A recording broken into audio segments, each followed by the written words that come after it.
Hey guys, Tommy Kerrigan with Tommy Untamed. We've got a great show coming up. Thank you for watching.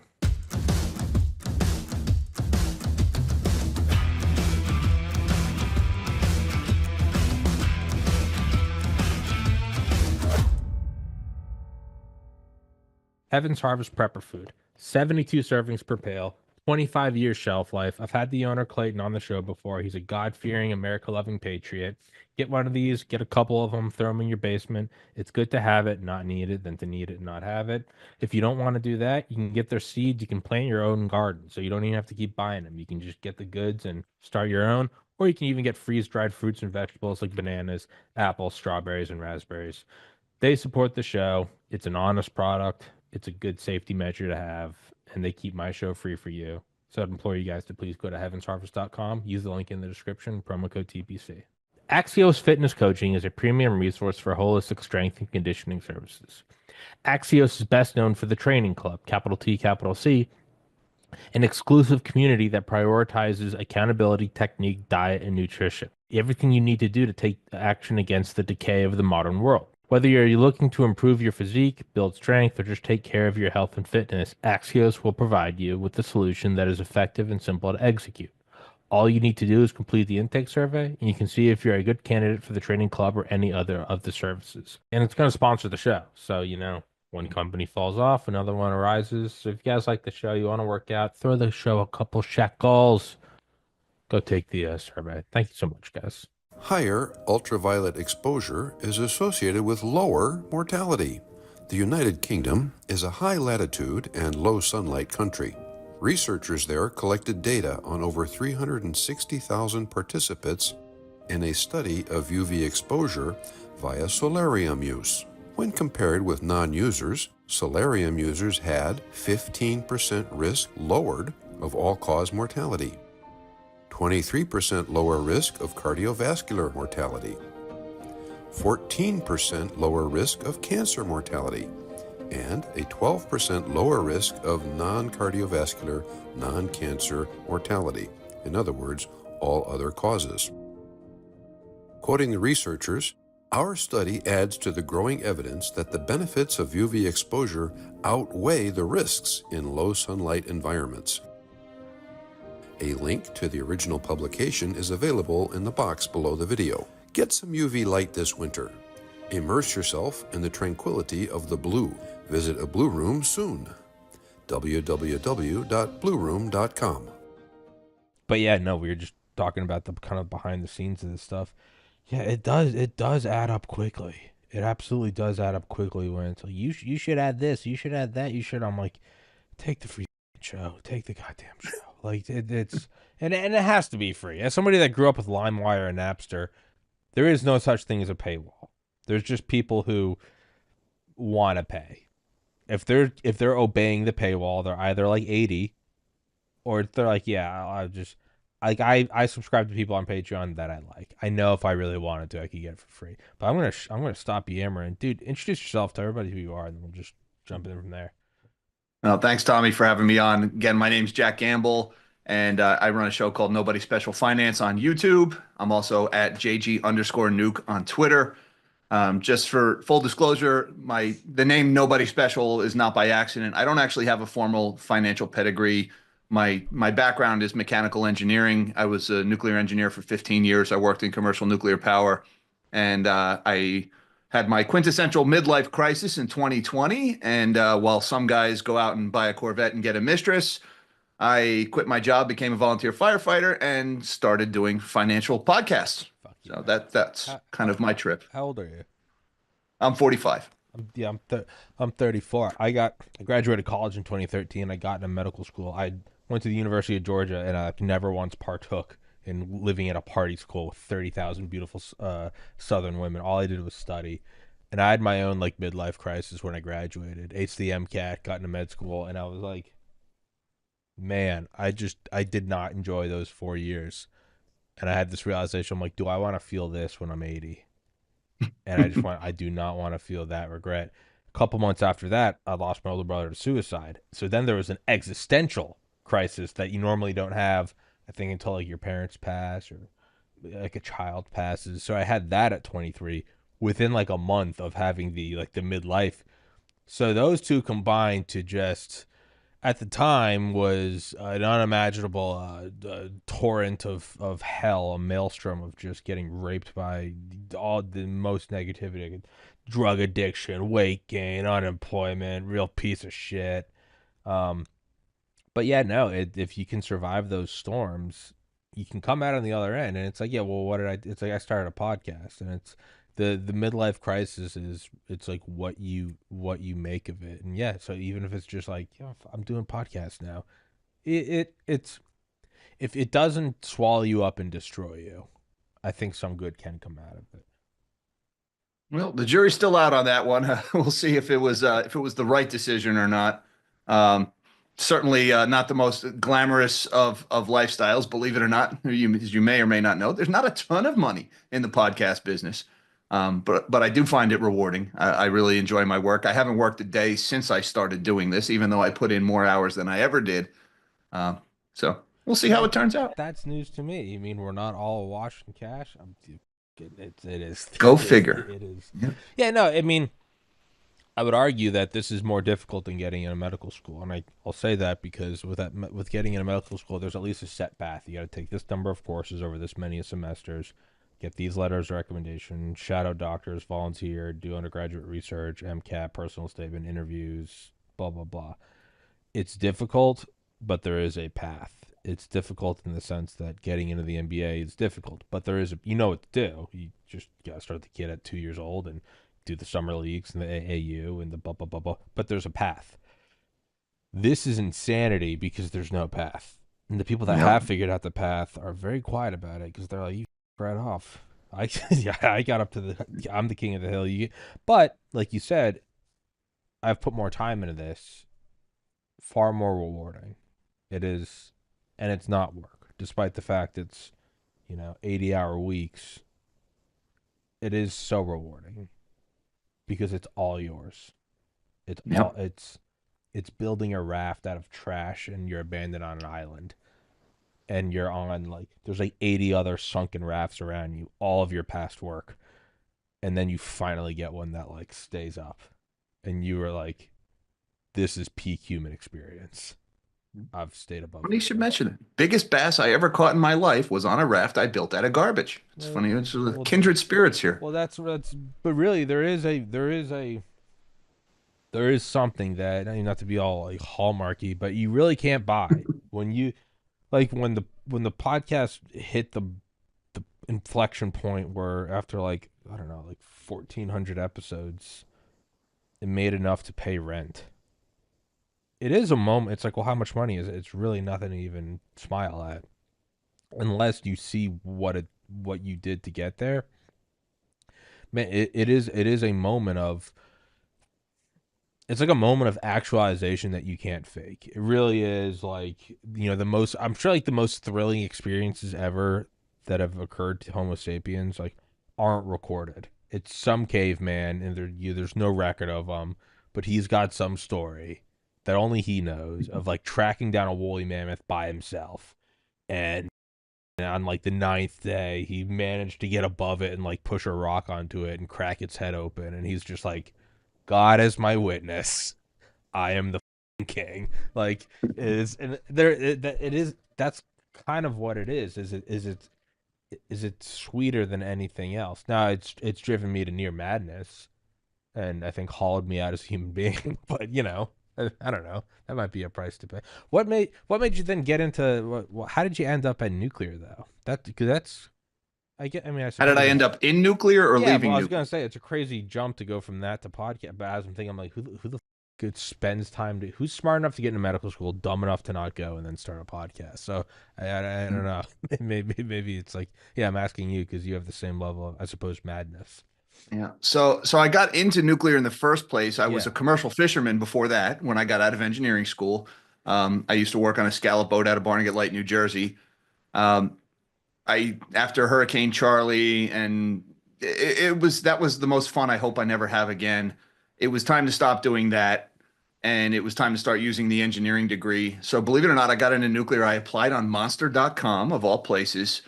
And as it turns out, the hiring manager at the nuclear plant was had the girl I was replacing had a mental breakdown in the middle of a refueling outage, which in a refueling outage at a nuclear reactor is, like 13-hour days, 7 days a week for about a month and a half at a time. They're pretty hard times, and they're very draining mentally, especially if you're working the night shift.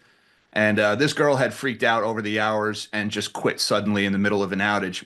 And so the hiring manager kept his yacht at the dock that was directly across the harbor from where my fishing fleet was. And so when I put on my resume, hey, I worked 120-hour weeks on a fishing boat, he says, you're hired. My man. And he didn't ask me about my grades, which was good for me at the time because unlike you, I did not study as much as I should have in college. I was the guy partying instead of studying, and I paid the price for it.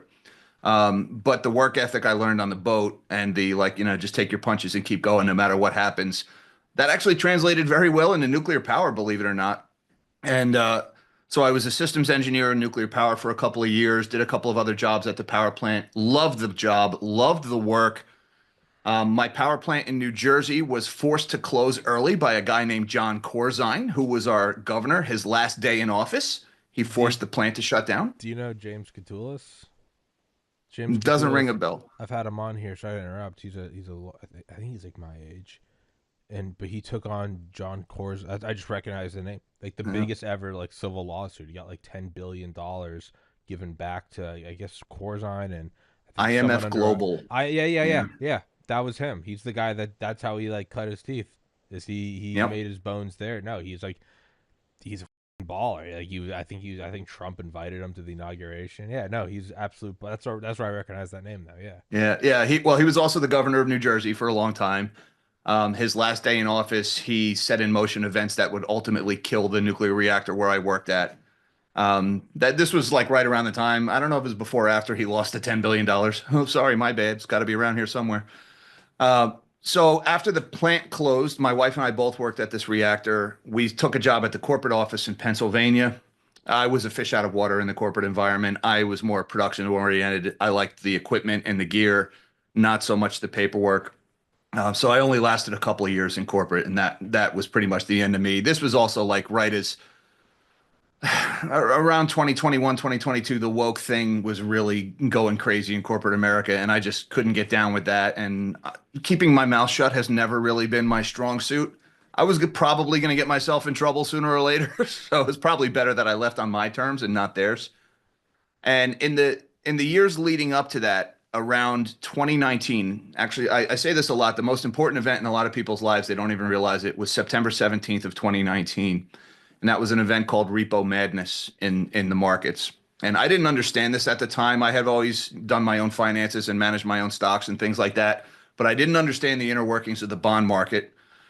I knew something was up because in the middle of the night on September 17th, 2019, the Federal Reserve very abruptly started printing money again. They started just buying up assets, and it didn't make a lot of sense. The economy was booming, unemployment was very low, the stock market was near all-time highs. Things were going really well. And the Fed starts printing money because interest rates just randomly spiked in the middle of the night, and nobody knew why. All we knew was there was so much demand for cash and not enough of it that the Fed started printing a whole bunch. And so that kind of took me down this rabbit hole. I knew something was majorly wrong, didn't know what it was, started studying the bond market, started getting more and more into finance, and realized, wow, something really bad is coming. And then that led me to start doubting the health of the stock market. And right around a few months later, January of 2020, I start hearing these rumors of things happening in China, people being welded inside their apartments and this disease that is spreading. And I'm like, hey guys, something's really wrong here. I made a big bet against the market in 2020 that obviously panned out very well. And then when they turned on the money printers after 2020, I'm like, okay, they're going to cause inflation. So I took all the money I made betting against the market, I put it into gold and silver, did really well in that. And so I was like, hey, maybe I can do this. And I just started sharing my stories. I started making videos on Reddit. They were well received, and I decided to make a YouTube channel. And I was in the last year or so in nuclear, it was all work from home. I was spending a lot of time on YouTube, not doing what I should have been doing in my day job. And my boss at the time was a really nice guy. I really liked him. And I didn't feel good about what I was doing. I was kind of one of those quiet quitters, if you will. And I just decided, the writing's on the wall. It's time to get out of nuclear. And I took the leap. It was scary, but I decided to start doing this full time. Yeah, I started the podcast December 12th, 2019, which we now know in Wow. hindsight is the first day that COVID Right came out. there. Well, we now know it's the actual first in retrospect, implying that it wasn't created in a DARPA lab five years before that, which it probably was, but officially, it's right. And yeah, no, that's some eerie shit. But just kind of like the bigger picture of what you're saying, your work ethic from the fishing boat, tied over in a nuclear. That's what I've found. I mean, I started lifting weights in like seventh grade because I legitimately I was like, I was like, it seems like girls like you more. And I was like, well, I have no game and I'm not interested to talk to. What if I had biceps? And I've just been doing that for 20 years. But like, did that for 5 years and like, it was like, oh, kind of long term work ethic. And I like discovered that by 18. First year of college, around a lot, stupid frat boy. And I was like, well, if I could do the weightlifting thing, I could probably do this. And I was someone that was like never had good grades in my life, so this wasn't like a natural progression. And I just took that just blind work ethic and just applied it to just like I'll memorize it. How many equations are there? I don't care if I don't understand it. I'll just memorize every organic chemical. Like did all that and just did that for 3 years and just brute forced my way into med school. And then I was like, well, then I obviously spiraled for several years after my brother, but that same what you're talking about fishing a nuclear, it does carry over. Like the personal lessons you've learned, like don't let those, and not you particular, anyone listening, like don't let the appeal to authority diminish your own confidence. Don't be a cocky retard, but like don't let that diminish your confidence in that. Like so when I started the podcast very early on, I mean when I like episode 2 and 3, I'd be like, I'm gonna just work at this for 10 years and like become a millionaire from it. And I still truly believe that because with enough force you really can do these things. And even to what you're saying about, making these trades, you could say, well, I don't have a degree, I didn't study finance at the Harvard Kennedy School of Political Economy and blah blah. Those are all those like diminishing thoughts and appeal to authority. Appeal to authority is important when it comes to like a neurosurgeon. Like that guy is somebody I want to be like, where'd you go to med school? Where'd you go to residency? I don't want him to tell me that he was like on a fishing boat or did a podcast. I'm like, how good are you? Right. But other than that, man, like, so from your own personal experiences making those trades, yeah, you're like, well, I can do this now. Well, once is an event, once is a coincidence, whatever. Do it twice. I mean, that's right. To me, that's as real as anything. First time you hit the flint in the, oh, caveman make fire, not sure. You do it twice, you're like, that's fire. And then anyone else telling you, well, you don't have a degree in fire, grok, and you're like, hey man, I've made fire twice now. Like I think I know what I'm doing. And that's like an important like meta theme of like the discussion we're having now. Biology, the I also think it's podcasting. important to keep in mind the people, most of the pedigreed financial professionals, and I use this term loosely, they are not the best and the brightest. That may be where most of the money is made. But if we have this misnomer that the people making all this money in finance are so much smarter than everybody else. They are not. Actually, in my experience, a lot of them are a hell of a lot dumber than the average person. They just use a lot of phrases and a lot of terms that confuse people. And most people don't want to look dumb in a conversation. So they just kind of like gloss over it and don't, they're afraid to say, I don't know what that means. And so we kind of like project intelligence onto the professional finance industry when we shouldn't. Well, in a way, that's a form of intelligence. It's a form of intelligence to just talk shit, muddy the waters, and get people to be like, all right, hey, yeah, whatever, I'll sign up for your It's thing. salesmanship. That's what it is. They're salesmen. Most of the people in finance are just sales guys. That's really the takeaway there. One of my favorite terms ever in biology was just fitness, capital F, fitness, and it was just the number of offspring that an organism raised to where they had offspring. So essentially, how many grandkids do you have? Because you could have like 10 kids, but then if they all die, your gene line still cut out. So it was how many grandkids did you? I don't know why that, but that's just what it was in evolutionary genetics. Hmm. And they just took it's just the professor would be like, just that, like, don't get caught up in anything else. That is fitness. So you'd have these like I don't know, like the alpha fit, the beta fit, what are the fish are that like fight and kill each other. But the one that kills the most is not the most fit. And there's actually something that you couldn't say now, but they actually called it the gay fish. And it was this fish that was like much more feminine. It was like much smaller, didn't draw as much blood, was was very flamboyant, had all these like reflective gills, but it wasn't actually gay. And it would quote unquote like stay home with the other female fish, and then every once in a while you just slide it in, and it would have more children, and all the hyper males were out killing each other, and they would have kids too.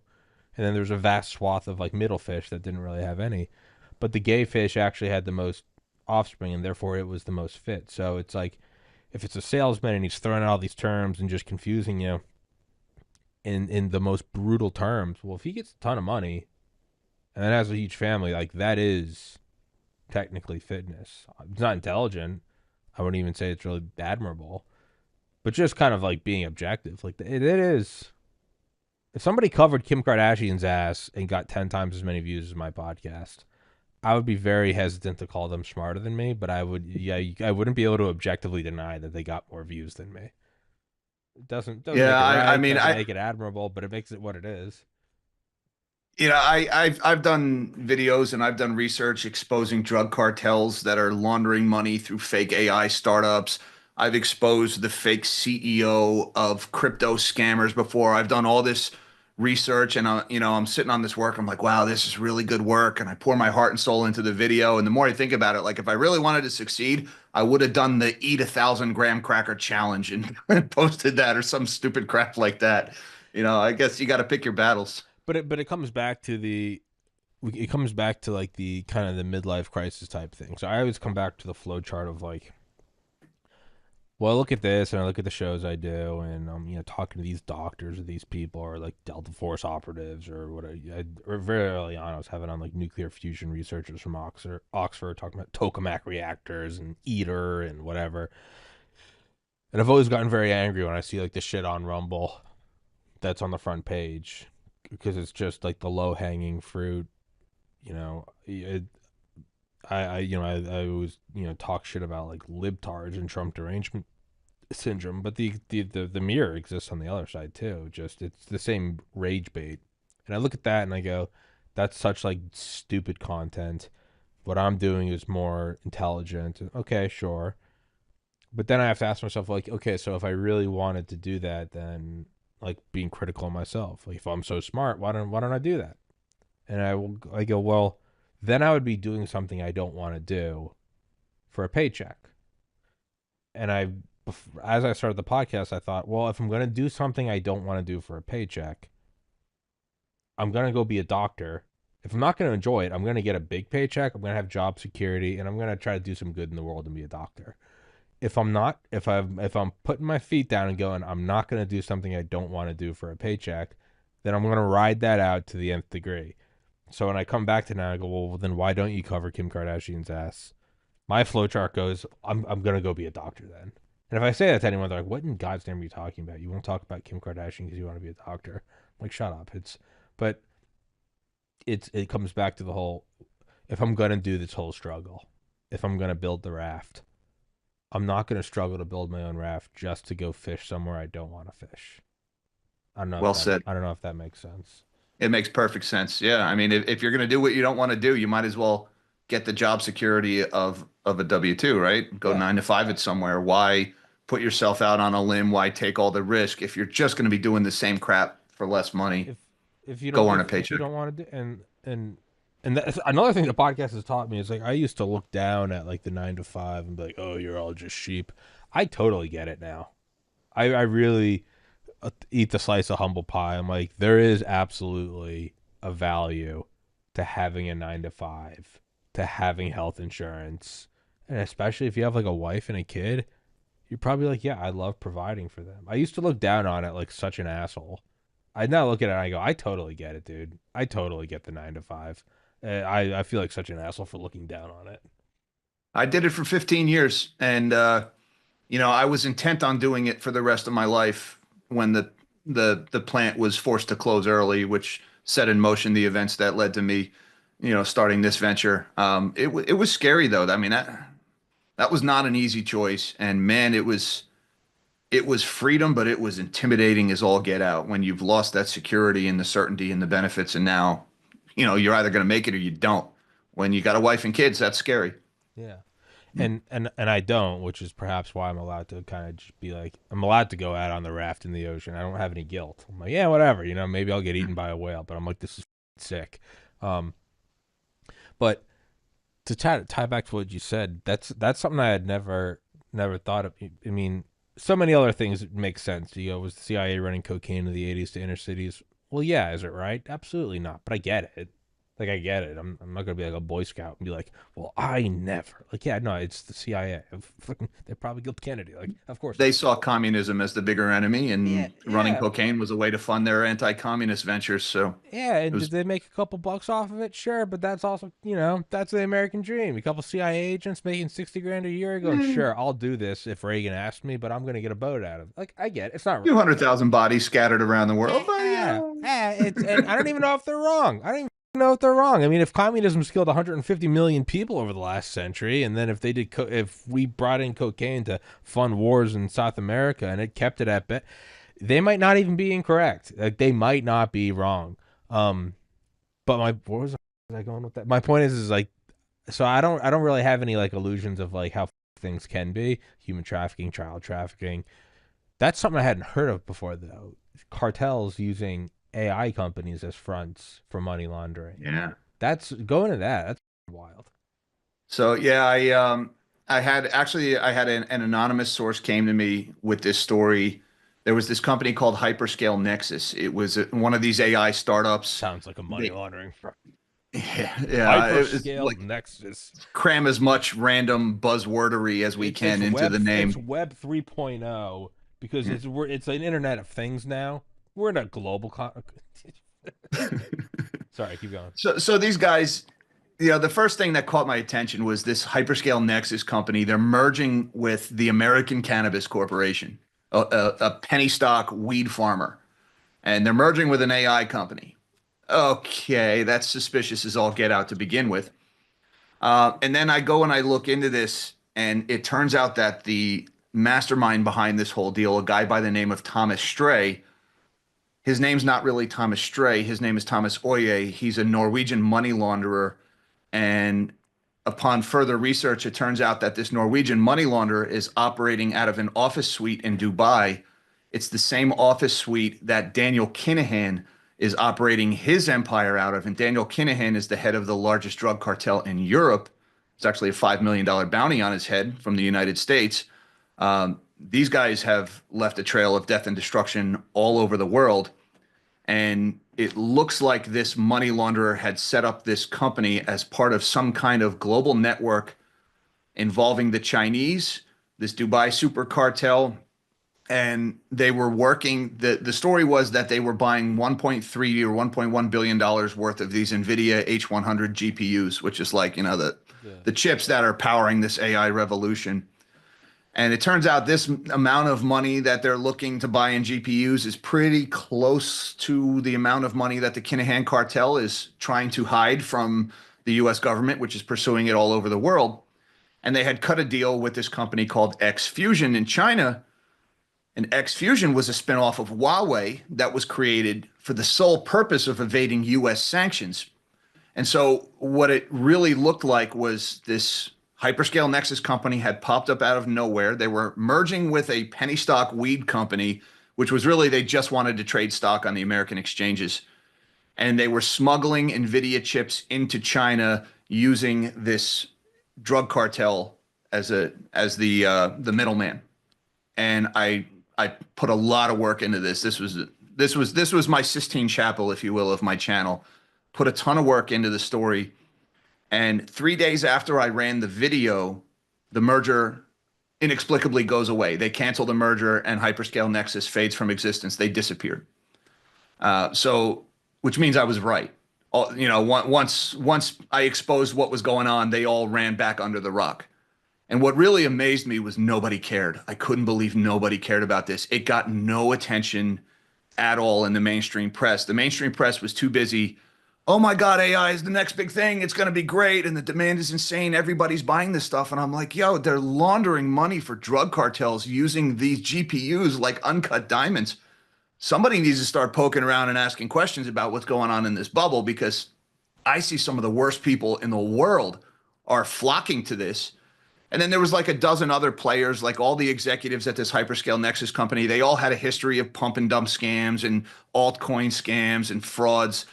And it was really a trip. It was kind of scary. I mean, I'm getting messages left and right from people saying I better watch my back and I better be careful. And when you get a message like that, you don't know, is this somebody who's just worried about your welfare, or is this somebody who's trying to like threaten you or suggest to you to stop doing that? This guy, Thomas Oye, he made 6 different attempts to get my video taken down on YouTube. He filed 6 different claims against me, for libel or this or that. And, I had to answer every one of them. Like, nope, here's the source of this. Here's the source of this. Like, this guy did 5 years in prison for laundering the proceeds or attempting to launder the proceeds of the Nokas robbery in Norway, where they killed a cop. It was the biggest cash heist in the history of Norway.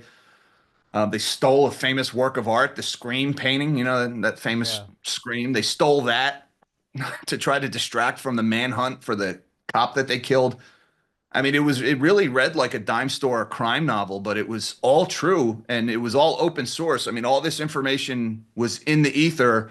I just dug it up and put it together based on what was publicly available. And anybody who bothered to look could have seen it. Nobody bothered to look. That was really shocking to me.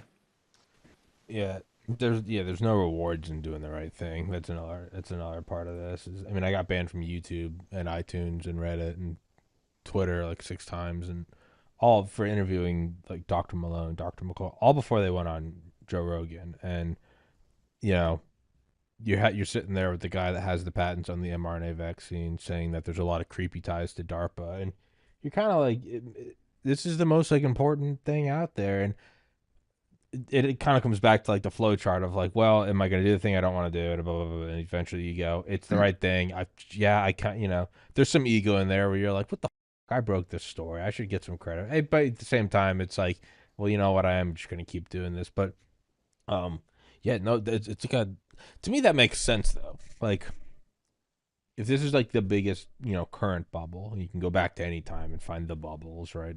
.com or Chinese construction boom between like 2000 and 2016, like the concrete. China poured more concrete between 2014 and 2016 than the United States did between 1900 and 2016. Like, but you look at any of these big space race, whatever, they're all these giant bubbles. And when you have something that's like so big, often the pennies aren't being pinched, right? It's going to the University of Georgia. It's like you see the pennies being pinched when they're building the new science library.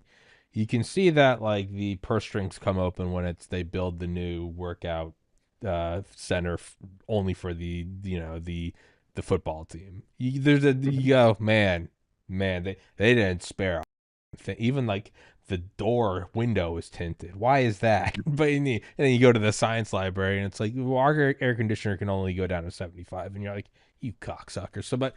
So it makes sense then that whenever there are these bubbles where all of the resources are flowing, that naturally it they're not counting every penny. It's just you're making it rain. Okay, for right or wrong.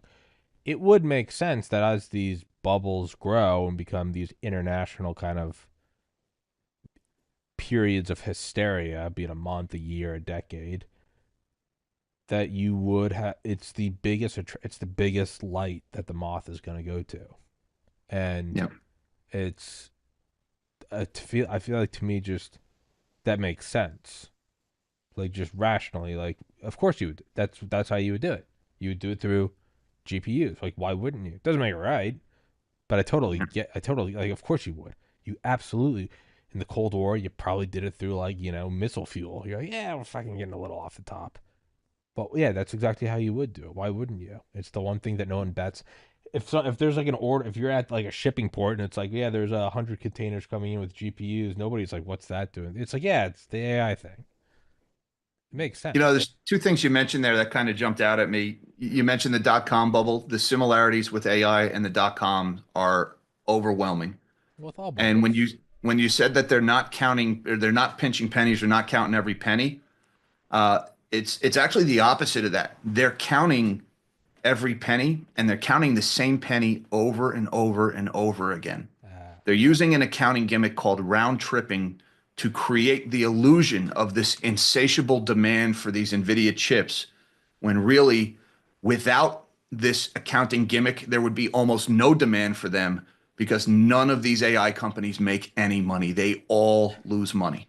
the Soviet military parades in the 50s, they'd fly the same 4 or 5 bombers in like a 100-mile circle over Moscow. Look at how many bombers we have. And that, what actually Yeah. the thing is the United States fell for it, and it's actually kind of funny. So that led to us building like legitimately building like 250 bombers, and then the Soviets were like, we only had 4. Like, so it was like, oh, we were fine with having 4. We thought you had 2. It's all right, man. You know, look around, but that's like that's so then why that is this? So let's unpack that. Do you do that round trip thing to look like there's a giant demand? I think it's applying too much intelligence to say this is what cartels are doing this to fund it. Is this more of a this is what happens with bubbles?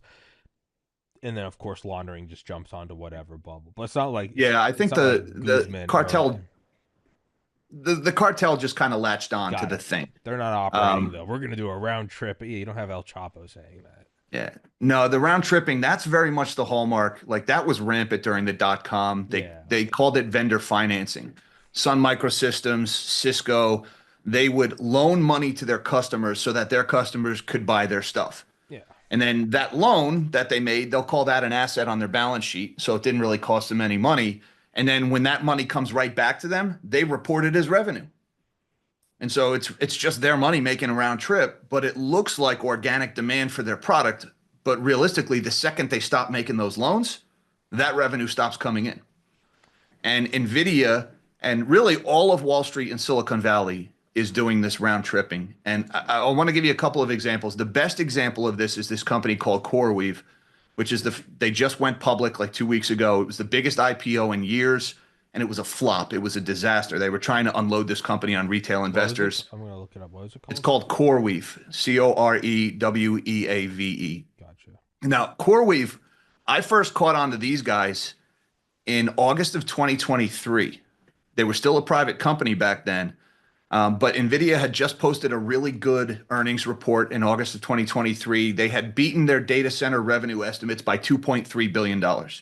It was a blowout number, and this is like right before NVIDIA just started shooting up. But right as they're announcing this company, CoreWeave, nobody has ever heard of, secures a line of credit for $2.3 billion to buy NVIDIA GPUs. And all of the people who loan this money to them, Blackstone, Magnetar Capital, all companies that invest in tech stocks, probably own a lot of NVIDIA stock. And NVIDIA themselves was getting in on this loan. So, I'm like, well, hey, it kind of looks like a bunch of investors in NVIDIA just gave this company money just for the purpose of inflating NVIDIA's earnings. That's kind of suspicious. And so I start digging into this company. Within 5 minutes, all right, I go to the company website. Who's their executives and their leadership team? I go to their LinkedIn pages.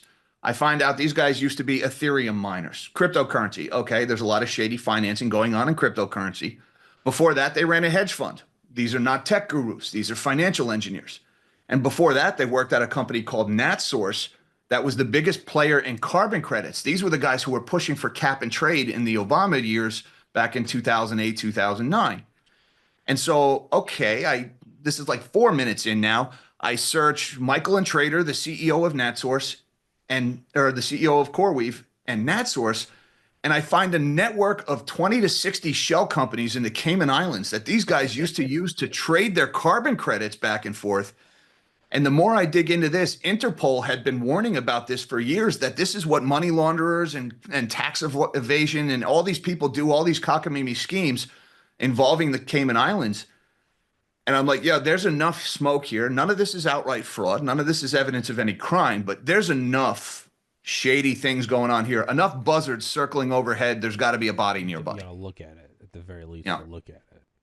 So I started making videos about this, and I'm like, hey, everybody, let's just ask questions about this company.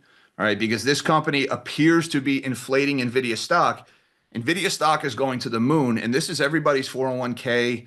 Pension money is in this, retirements are in this. So we need to ask questions now during the good times to make sure the bad times aren't worse. And those videos did really well. I was getting a lot of attention on them. They got a few million views on Twitter. And then all of a sudden, an analyst at Bernstein writes this debunking article that says, don't pay attention to this Twitter rando. Don't pay attention to this conspiracy theory that's going around. And didn't mention me by name, didn't mention any of the other researchers that were looking into this company, didn't address anything, didn't address Magnetar Capital. I'll talk about them in a second. Oh my God, Magnetar. Didn't address the carbon credits, the Ethereum mining, anything. And this debunking piece got picked up by half of the mainstream financial press. Like Market Watch, Business Insider, Markets Insider, MSN.com, a dozen different news outlets run this debunking piece that says, there's this guy on Twitter saying a thing. We're not going to tell you who he is. Don't listen to him. It was anti-journalism. It was don't look. And it's amazing because everything I was saying was open source. I mean, I throw the websites up in the history. It was all on the LinkedIn pages. Anybody who bothered to look could have seen this. And then this goes on. The AI bubble continues to inflate for 2 years. NVIDIA stock would more than triple from there. All right. So, now there's all these trash talkers are saying, oh, look how wrong you've been. Look how wrong you've been. And then this year, CoreWeave files to go public. And when you go public, when you do an IPO, you have to release what's called an S1 filing. And that's where you're opening your books for the world to see. And it was all laid bare. And it was everything I had been saying, but worse. And the round tripping was disgusting. Now, let me just give you a good idea, an example of this. NVIDIA is CoreWeave's biggest supplier. It's one of NVIDIA's biggest customers, right? NVIDIA also owns a big chunk in CoreWeave. NVIDIA is also CoreWeave's second biggest customer. And NVIDIA had to pledge $250 million to CoreWeave's IPO, basically saying, we'll buy $250 million of this stock to make sure it doesn't sink on IPO day. So you've got NVIDIA gives money to CoreWeave in the form of an investment. CoreWeave gives the money back to NVIDIA to buy the chips. NVIDIA reports it as revenue. Then NVIDIA gives the money right back to CoreWeave to rent their GPUs from them. Now CoreWeave is reporting it as revenue. And then when they try to sell this company to the public, NVIDIA has to give CoreWeave even more money in order to keep the IPO from tanking. So how many times has this same penny gone around in a circle? Reported as revenue on both sides. One chip changes hands. That's it. And without this circular movement of money, there is no demand for these NVIDIA chips. Everybody in the AI bubble is doing this. Microsoft is doing it. Amazon is doing it. Meta is doing it. They're all making investments in AI startups. And those AI startups are taking that money and renting the computing power from these hyperscalers, from these data centers. Without that endless flow of investment cash, there is nothing to pay for this compute rental.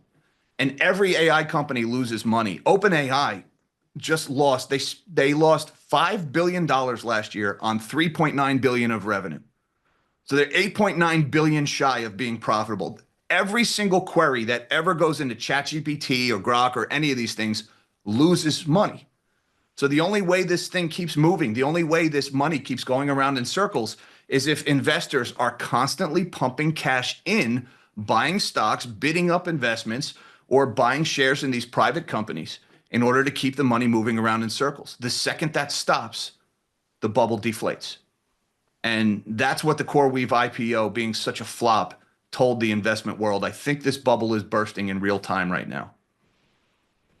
I have a couple comments. First, I got pissed, but I was gonna say, but before I forget, I want to the guy that recommended I have you on his Twitter, the Dread Virus Roberts. He's the guy that said that you'd be an awesome guest. And whenever somebody recommends a guest, I try to give him a shout out during the show. Tell everyone where to find your Twitter. Give me a second. I gotta go piss and fill up my water bottle. I'm at JG underscore nuke on Twitter.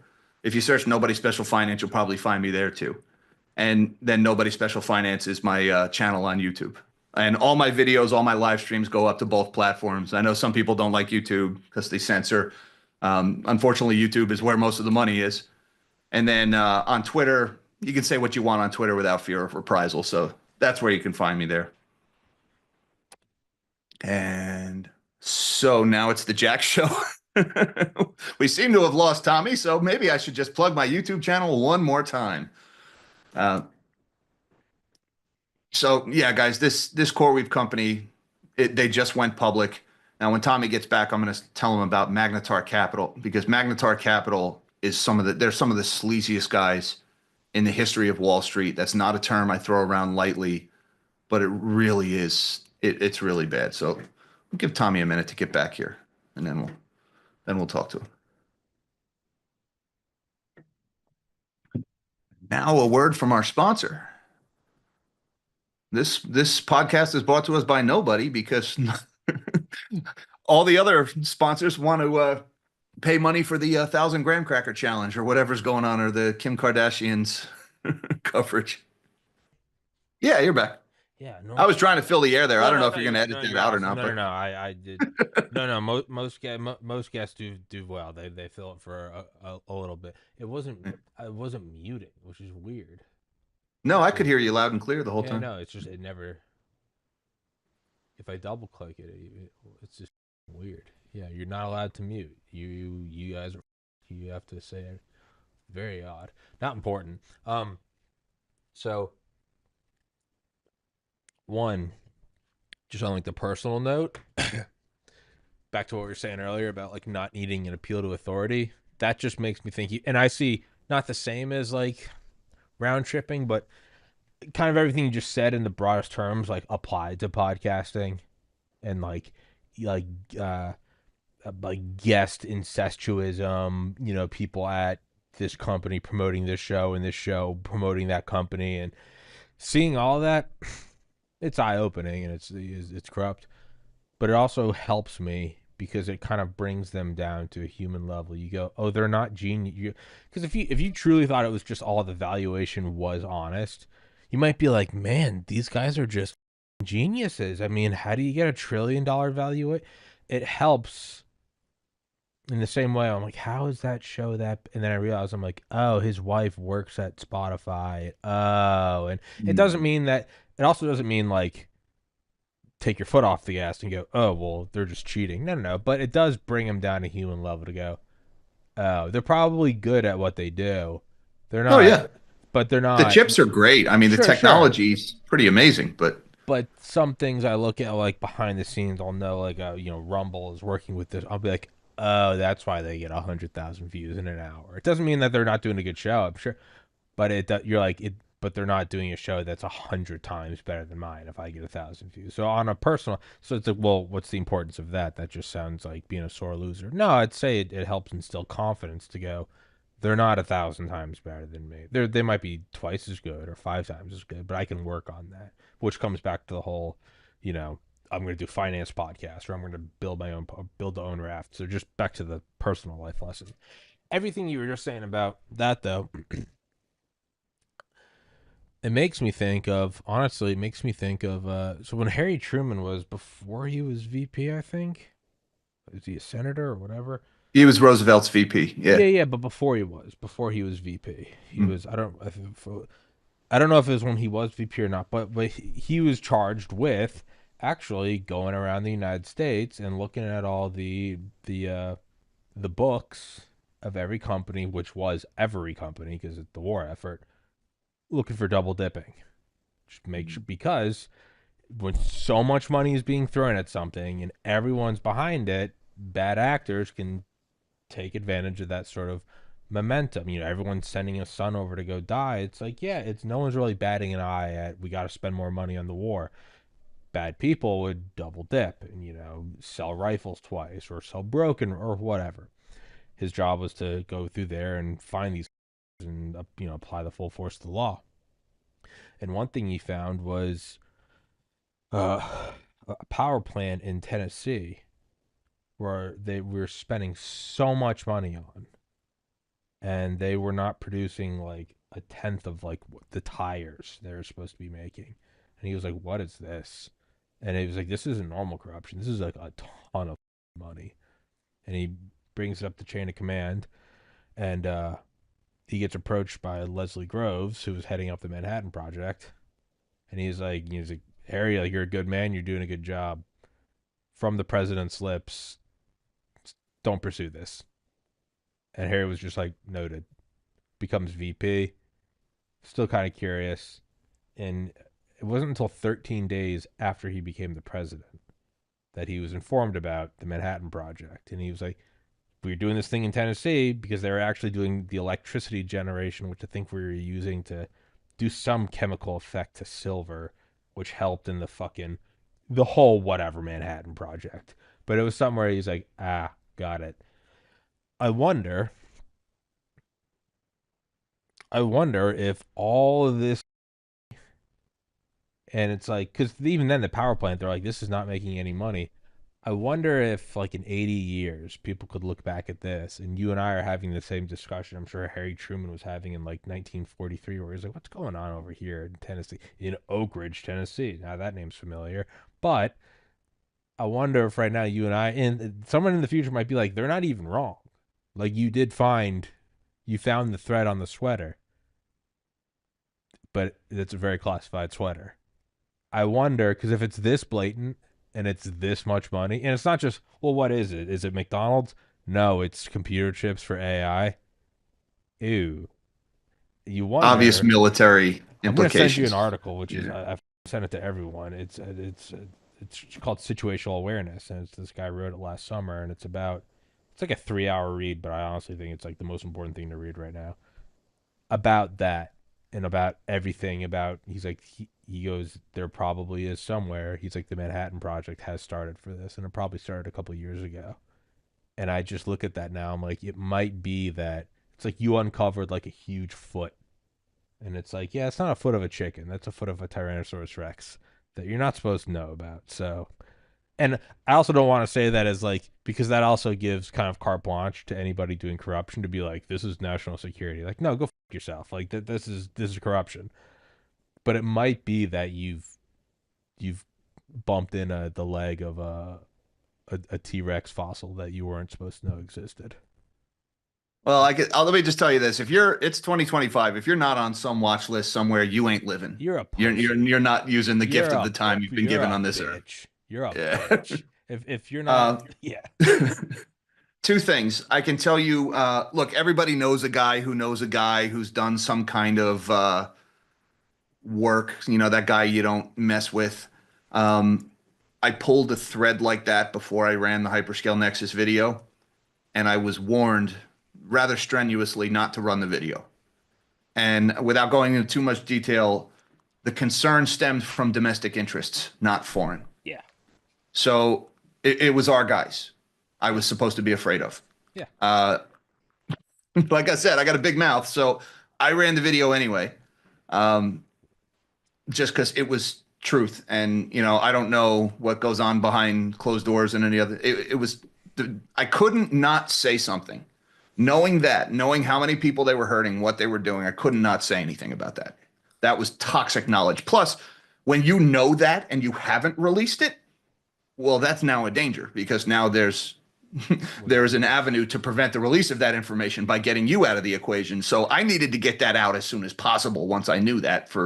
That was my take on self-preservation, Absolutely. right? As soon as it's in the ether, now there's no benefit to unaliving anybody because it's already out there. Uh, so that's one thing. I did have a similar moment to that. It doesn't rise to that level. Definitely military implications Yeah, with yeah. with AI. And the other thing, Daniel Kinahan is now believed to be hiding in Iran, and he launders money for Hezbollah, the terrorist organization. And there is rumblings that he is playing both sides of the equation, if you will, feeding information to save his own ass. So it's when I read about Kinahan laundering for Hezbollah and the Iranian connections and that he may be a U.S. agent now, okay, the domestic concerns started to make more sense. That being said, they were smuggling this stuff into China, and there's absolutely military implications of artificial intelligence. They're using it to train their missiles to dodge our interceptors and target our carriers better. So that brings me to the next thing.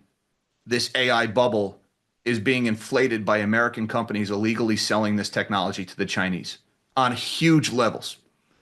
Under President Biden, they passed these restrictions. You couldn't sell these AI chips to China anymore. As soon as that happened, the growth in this sales to China leveled off and they stopped. But then all of a sudden, sales to Singapore explode higher. All right. Singapore is NVIDIA's second biggest billing location behind the United States. Singapore's a city. Okay. 20% of NVIDIA's sales go to Singapore all of a sudden. What they're doing is they're buying these chips, they're billing them to Singapore, they're shipping them to Malaysia.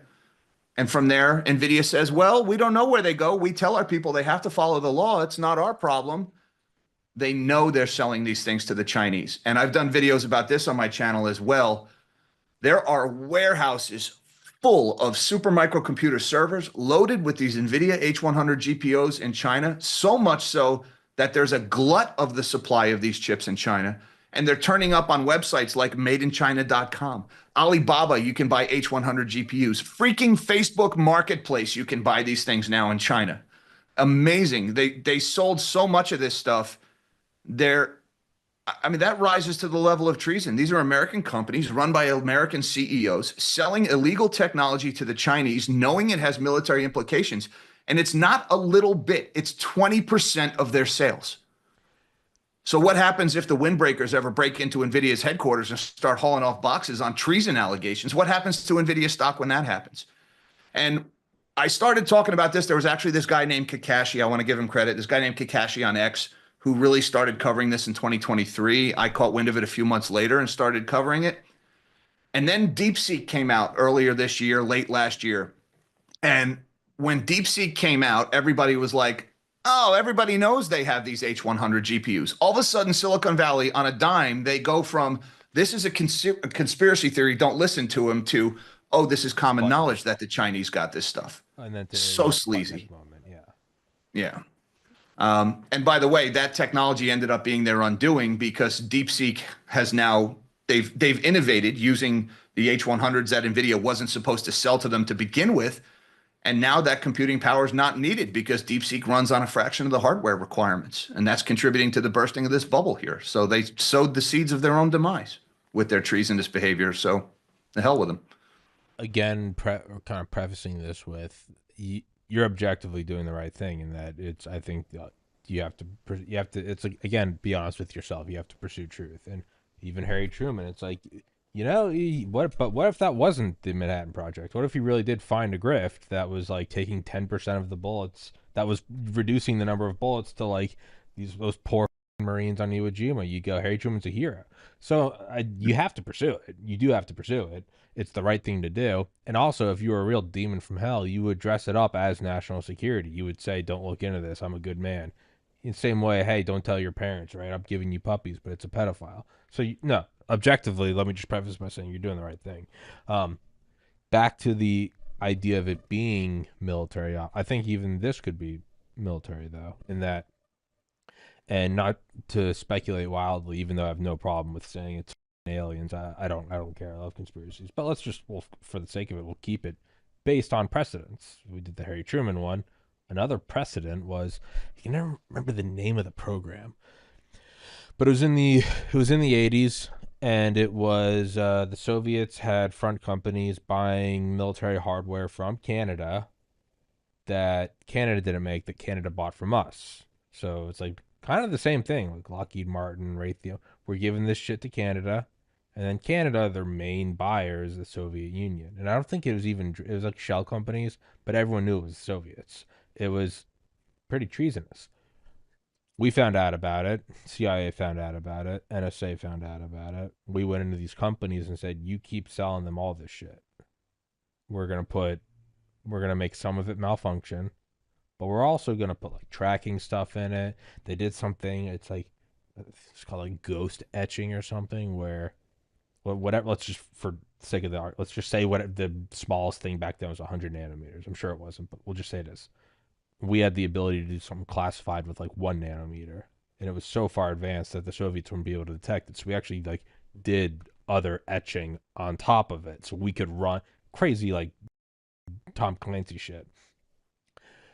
We did that, but then we'd also have these chips that we could use to override their own industrial capacity. Not just fighter jets, not just because that's too obvious, but just little stuff. A train derailing here and there. And a centralized economy, which is already not competing with the American capitalist economy, they can't take any hits.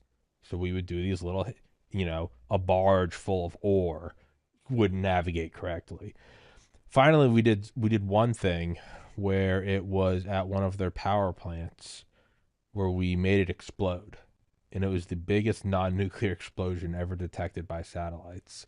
So big to the point where Reagan was dragged out of bed into the Oval Office, and they're like, this might be a nuclear flash.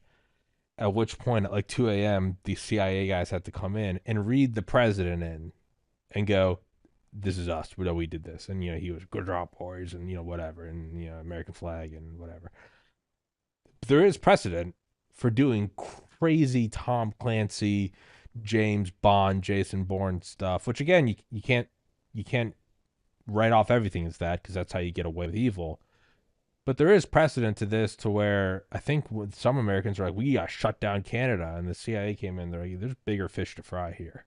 Like, hold on, we can ride this thing. Does that mean I'm sure a lot of CIA guys probably made a couple bucks off that. Hey, if we're doing this anyway, why shouldn't I get a new Jaguar? The grift is always there. That might be going on here. We have no idea, and we won't know for 40 years. Again, I'll come back to what I said. It is objectively the right thing to do to pursue the truth and expose it. But just as a thought, when something's this in your face, there's often like another component to it. If it seems like it doesn't make sense, it's because we don't have all the pieces to make sense out of it. I don't know if any Yep. of that helps. No, and I didn't have that information that Kinahan was laundering for Hezbollah and believed to be playing both sides of the fence It at the gets time I ran the video. Honestly, I still would have ran the story no, though. absolutely no. You have I to. You couldn't have have to. not said No, anything. you Yeah. have you have to pursue truth objectively, and I'm with that 1,000%. It's but and if it, let's put it this way, if it really is like a military thing, and it really is national security, well, that implies that there are like good men doing things in secret, which would also imply that they're probably like, yeah, don't kill him. So that's how I look at it. Is like they didn't kill Truman. They're just like, yeah, don't look into this. If it is bad, then they were going to kill you anyway, and they're going to kill me anyway. So it's like, you know, Yeah. yeah, Streisand effect oh too. yeah, yeah, yeah, You, yeah, you risk amplifying the message when you do something like that. yeah, exactly. So You it's know? just it, and honestly, yeah, the best thing to do is to just to not address it for them. The best Yeah, I thing to do mean, is just not even take your video down, just leave it up. yeah, I mean, arguably the smart thing to do would have been to never pull on this thread to begin with, but No, no, not for you, not for you and I. claim to be a smart You and I man, are but idiots. No, we're doing it. yeah. I'm saying the smartest thing for them to do is never to address it because if they leave it up, the average person's going to go, well, if this was true, they would have killed this guy. And if you're not killed and the video is still up, they go, well, this can't be the truth. The smartest thing for I can them to tell you do. that the fact that this merger fell apart 3 days after I ran the video, that's all the confirmation I needed. Why did this company stop this billion-dollar deal 3 days after I run the video?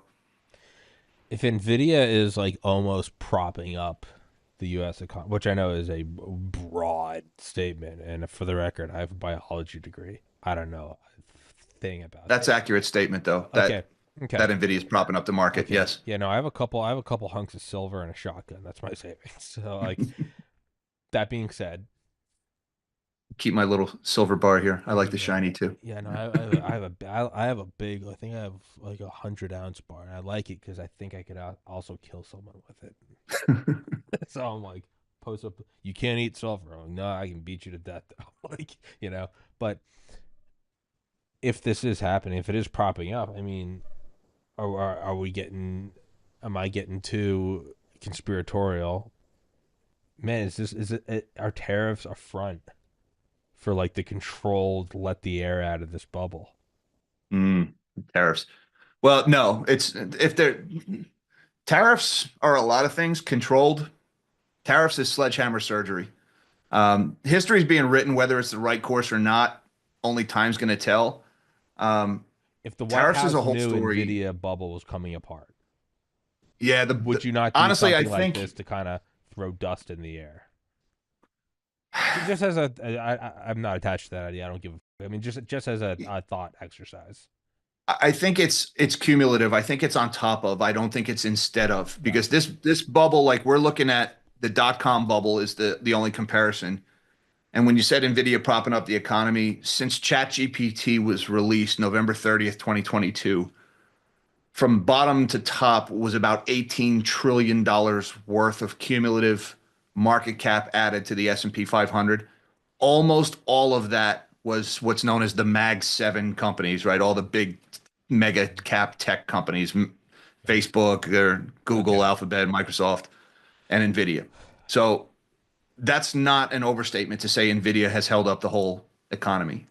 And ChatGPT was released at a time, if you go back and look at what, like, say, the NASDAQ was doing in 2022, it was in free fall all year.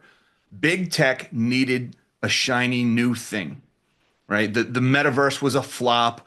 The crypto bubble had just burst, or the second crypto bubble had just burst. Internet of Things, Web3 were all duds. They needed the shiny new thing. And Wall Street sure as hell needed something, because they were speeding on their way to a liquidity crisis. And Silicon Valley and Wall Street got together and created the AI bubble. Sam Altman, when he released ChatGPT, his board of directors didn't even know he was going to do that. He just released it and didn't tell anybody. And by the way, OpenAI, when they released it, it was a charity. I don't know. People kind of Yeah, forget that OpenAI is a they charity.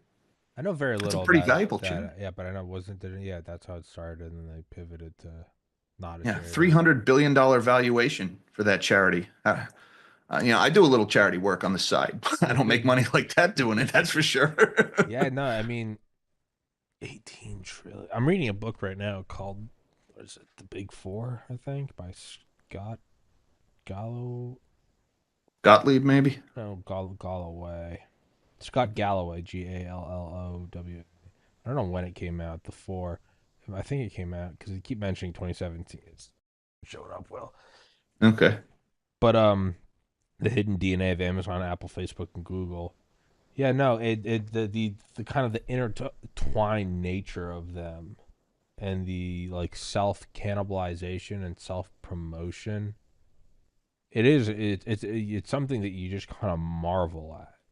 It's a and then like once you get to a certain point, it's like the entire modus operandi changes, and it's like if you're trying to become the king of the hill, like you 99% of your operation life is like we got to become the king, but we got to climb the hill, we got to fortify. You just I don't know, just imagine like climbing this hill for like years, you and a bunch of friends, and you put your stakes in the ground, and the wind and the rain and the food, and but then once you get to the top, everything you've now learned is completely unapplicable to where you are. Now it's like, how do you stay at the top? How do you, now we have 360-degree view, and like, we got to build fortifications. We got to stop, how do we have multiple lines of fallback? And that's what he's describing in this is like, once you become one of these monoliths, like real monsters, not just a normal transnational corporation, but like a real $1 trillion leviathan, the modus operandi completely changes. I think he calls it moat deepening, but to where you solidify your position and then you stay there for a long time, and eventually all the empires fall apart. But that's like on like 100-year timeline. We might just be seeing some sort of the way he's describing is it's like an empire decaying where it gets too big and it's so over leveraged, has so many troops. Eventually, it crumbles. We might just be watching kind of the motening aspect right now, and you're in the middle of it, and it's hard to see when you're in the middle of it because this part itself can last 50 years. But we might just be seeing that where it's like less innovation, more of triple and quadruple counting the same penny again and again, and I would imagine part of the motening and walling up is get in bed with the national security apparatus, because then you just slap classification on it. Oh, no, you can't audit me. Sorry, national security. That's convenient. It might be something like that. Just it might be. I have no idea. It might not be. with some of them, it was a fear-driven investment. Like take Apple, for example. Apple was the last one to show up at the AI party. And even when they showed up, it was like kind of half-assed. Apple Intelligence was their big release on the iPhone They don't, 16, they which don't seem it to still they doesn't don't seem work. too into it. No, they're not, and they weren't. They just did it because Wall Street was demanding it, Got it. and they were saying like, "Hey, look at all the money Microsoft is making," which they're not. They're not making profit. Their revenue's going up. Their profits aren't. Um, well, no, that's not accurate. Their revenues are going up, but it's all being driven by unprofitable companies. So Apple kind of half-assed their way into it. Apple Intelligence was a dud. It still doesn't work. A year and a half after it was released and promoted, they're like maybe it'll work by the end of next year. I don't even But know everybody how it else, it was works. I have fear. a new iPhone and I don't even know how I pull it up. It's just sometimes it like my screen starts to turn orange and it's like Apple. There's not even like I'm sure I could Google it in 2 seconds. There's not even a way that I know how to use it. Sorry, keep going. But all the features that they showed in their ads promoting it still don't work. And a lot of what these AI companies have been promising still don't work. The profits have not materialized. But it's what's happening in big tech right now. I call it the great game of CapEx chicken. They're all in this game of who can spout off the biggest number of how much chips they're going to buy. And I use the analogy of playing a game of chicken, right? Everybody, you're two cars steaming towards each other, and whoever blinks first loses. But if nobody blinks, we're all going to die. This is what big tech is doing with their investors' cash right now. They're all in this contest to see who could light the biggest pile of money on fire. And when they do that, their stocks go up. That's the weird thing about this because it's convincing everybody that the bubble's going to keep inflating. And all of this money they're lighting on fire, this is the sales to NVIDIA to buy the chips. But remember, the only reason these chips have any market is because these companies are also investing in the companies renting the chips. Those companies don't make any money. So hundreds of billions of dollars has been invested in these data centers. And without continued investment, those data centers will all flop. They'll all fail. Microsoft has been the first to blink in this game of CapEx chicken. For the last month or so, we've heard story after story about Microsoft canceling data center projects all over the world. Indonesia, the UK, Arizona, Illinois, and then just yesterday, 3 data centers in Ohio. And the hilarious thing about that story about the data center in Ohio is that Microsoft announced that they're still going to keep the land that they bought for the data center, but they're going to use it for farming. So if the demand for these chips is really so insane, why is Microsoft planting corn instead of building a data center?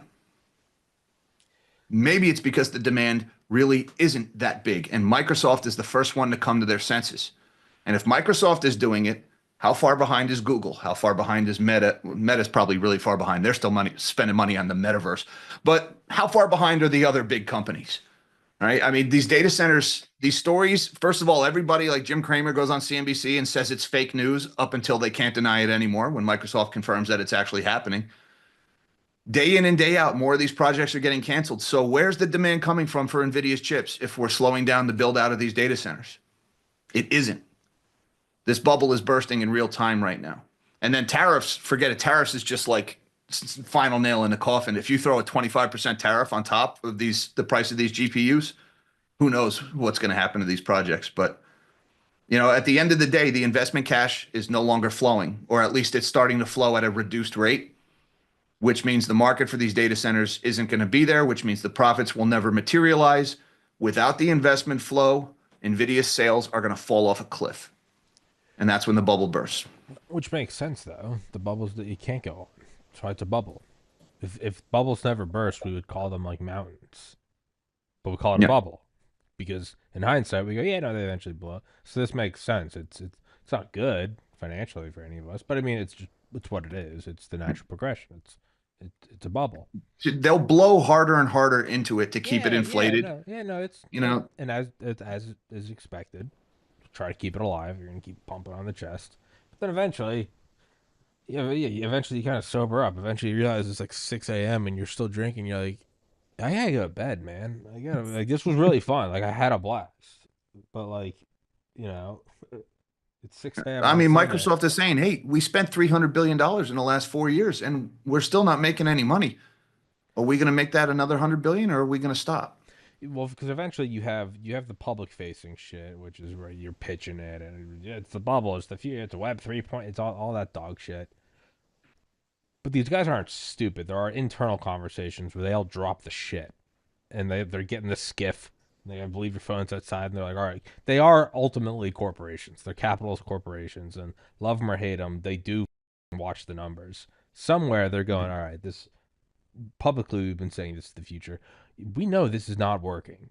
Eventually, there's another book called But Private. their stocks are going to collapse as soon as they admit it. They're stuck with No, this I'm not. narrative. I'm That's the not saying problem. they'll admit it. I'm just saying the discussion's going Yeah. on behind. There's a great book called Private Empire by Steve Call about Exxon. And yeah, no, they always talk about that. Like, they'd have literally. It was almost like in a military opera. They had skiffs where like they would talk about oil reserves around the world, and there was always the public facing thing, and then there's what they talked about behind the scenes, and I think even Dick Cheney said something along the lines. He's like, "There's classification, and then there's Exxon." I think that they had some like conference room in a skiff. I don't know what I think they called it the egg or something or whatever it was. And he's like, Dick Cheney's like, there's classifications. He's like, and then there's Exxon Mobil's like war room. He's like, I don't know what goes on in there. I'm the vice president, and like, yeah, no, they keep track of it. They keep records.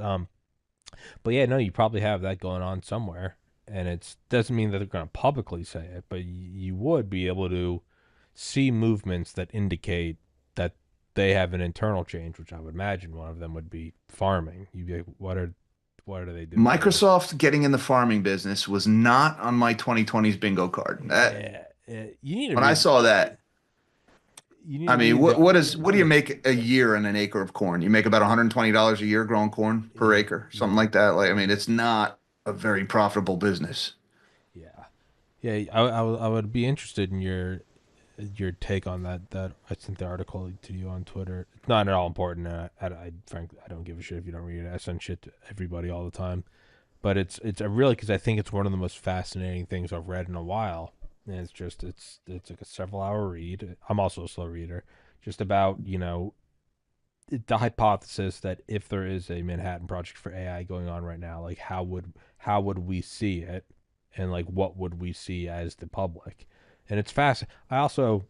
I want it to be true because I just love these stories. So I don't know how objective I'm being with it. It might be because I just love the entire a secret operation. I'm like I give me more of it, but yeah, no, it's that's that's what it would be. Is eventually the bubble stops, but then there's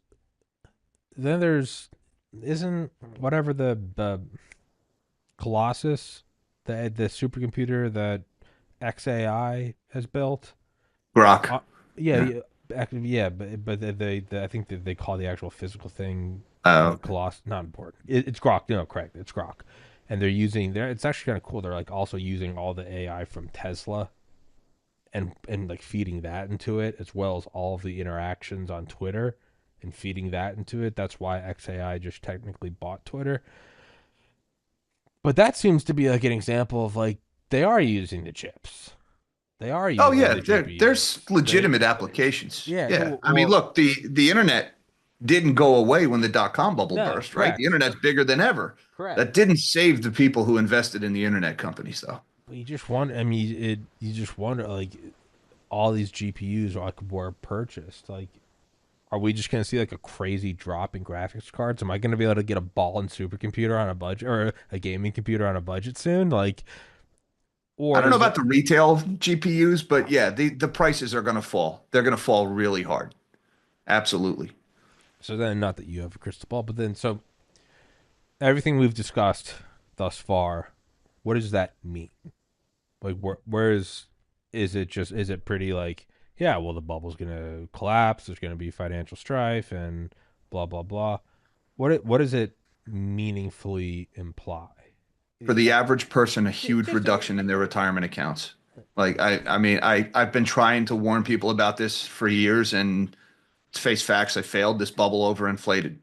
And it's important to realize even if you don't have a TD Ameritrade account and you don't buy Nvidia stock, you're in it. If you've got a pension, an IRA, or a 401k, you own this stuff.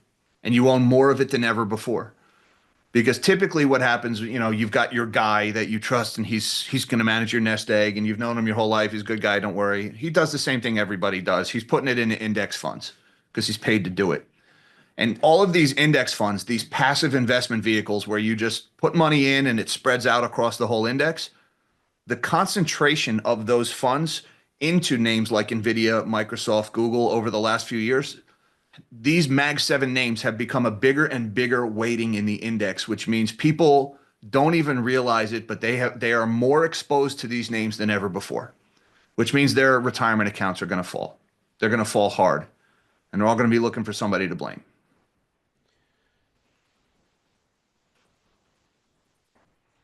Yeah, it's unfortunately it's already been done. And I got to tell this story about this company, Magnetar Capital, because they've gotten away with it twice now.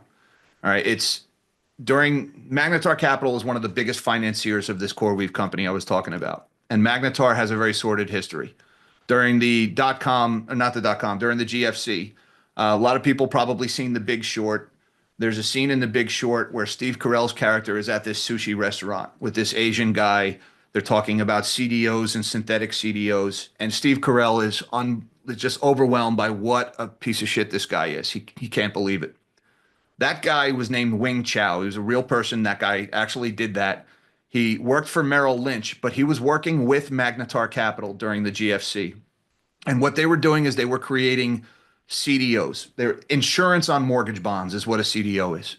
Not really insurance. A CDO is leftover mortgage bonds. What they're doing is Magnetar was handpicking the worst possible mortgages to put into this CDO. Basically, they were picking the smelliest rotten fish to put into the bucket. And then Wing Chow was assembling the bucket and selling it to people saying, this is good fish.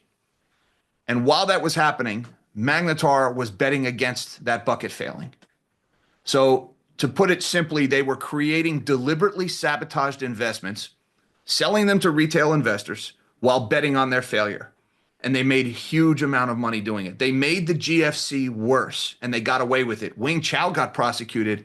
Magnetar Capital got away with it. All right. So Magnetar Capital, with this history of selling dog shit to retail to bet against it, they are the biggest investor in CoreWeave. They're the biggest shareholder. They have actually, most of CoreWeave's money that they've used to buy NVIDIA chips, a lot of it has come from NVIDIA, but most of it has come from Magnetar. Magnetar is the biggest investor in CoreWeave. All right. Now, Magnetar also created this Magnetar AI Ventures Fund. All right. So Magnetar AI Ventures Fund is all about making investments in AI startups. They raised $230 million. They gave all $230 million to CoreWeave. And they called it a refundable deposit for future compute. So it was basically a loan to CoreWeave. If they don't ever use it, CoreWeave has to pay it back with 72% interest. CoreWeave reports that as revenue. It's a loan from their biggest shareholder, and they're reporting it as revenue, and they might have to pay it back with 72% interest. The bet that even more hilarious, CoreWeave put $50 million into that fund. So again, the money going around in circles here. Magnetar gives money to CoreWeave in the form of an investment. CoreWeave gives the money back to Magnetar to invest in the Magnetar AI Ventures Fund. Magnetar gives the money right back to CoreWeave in the form of investments into CoreWeave's future compute, this refundable deposit. And if they don't use that compute, CoreWeave has to pay it back to Magnetar with 72% interest. Same dollar, back and forth 4 times. CoreWeave reports it as revenue every time. Now, Magnetar has set it up, and this is all laid bare in their S1 filing, and they were really sleazy about it. CoreWeave refers to it as the MAIV fund in one section, and then the MAG AI Ventures Fund in another section. So they call it something different in 2 different places in the document so people can't see what they're doing. These guys are petty dirtbags like this. Now, Magnetar has a deal also written in the S1 because Magnetar also loaned them $500 million. Magnetar can demand repayment anytime if CoreWeave's revenue falls. Magnetar can demand repayment on that $230 million investment from the MAG AI Ventures Fund, and Magnetar can force CoreWeave to buy their shares back from them at $38.95 a share, which means at any time, Magnetar, just by not propping up this company anymore, can engineer its failure, and Magnetar gets everything.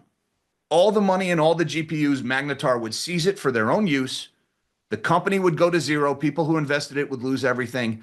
Magnetar would make money on the way up, and Magnetar would make money betting against it. In other words, they have already sowed the seeds of exactly what they did in the GFC. They have created a landmine for innocent people to step on, and they're going to make money when they step on it. It's now the second time they've done it, and they got away with it last time. Why wouldn't they do it again? These guys are the biggest dirtbags in the history of finance. Oh, and by the way, Magnetar's former COO and CFO are now employed by CoreWeave, making $450,000 a year, plus a $450,000 bonus, plus tens of millions of dollars in stock options. These guys are getting paid at every turn. This CoreWeave company, which is part of what is holding up NVIDIA, which is holding up the whole market. It's designed to fail on purpose. And the people who did it have a history of designing things to fail so they could bet against it on purpose.